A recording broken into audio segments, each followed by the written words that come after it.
90% of famous prophecy teachers are teaching lies about the Bible. And whether these teachers are doing this knowingly or unknowingly, it still has a serious effect on the church. Today, I want to talk about why what you believe about the rapture matters. If you're new, I don't believe in a pre-tribulation rapture, but if you do, I would ask that you still stick around and hear me out, because if you happen to be wrong about the pre-tribulation rapture, I want to tell you some of the ways it could end up hurting you and the people that you love. So first, it has the possibility to hurt our picture of God. A lot of pre-tribulationists will say, if God lets his children go through the tribulation, it would be like Jesus beating up his bride before the wedding. Now, obviously, that's a pretty horrible picture. So what happens when we do end up in the tribulation period? Are millions going to abandon their faith, thinking that either God doesn't love them or that God was never real to begin with? Our view of the rapture affects how we evangelize and do missions. I can't go into the details here, but there have been specific places on earth where there has been a falling away from the faith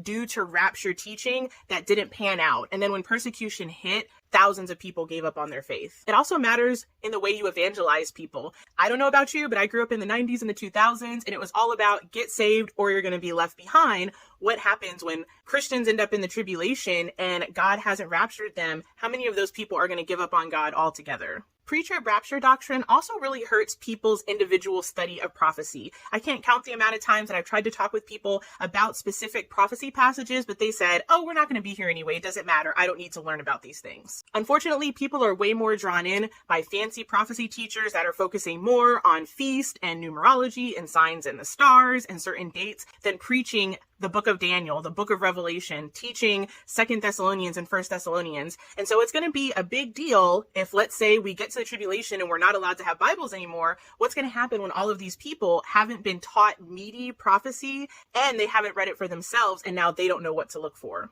Which brings me to my next point. Jesus gave us a ton of signs to be looking out for, but pre-trib doctrine says that the rapture is imminent and that nothing is going to happen before the rapture. So how can we be looking out for signs if there's no signs to look for? The Bible does say that there's going to be a great falling away, that the love of many will grow cold, that many will depart from the faith. And my sincere concern is part of that great falling away will have to do with false rapture teaching. So I would just encourage you to continue to pray, to continue to read the scripture for yourself, and really ask God to reveal to you the truth about the rapture. God bless you guys.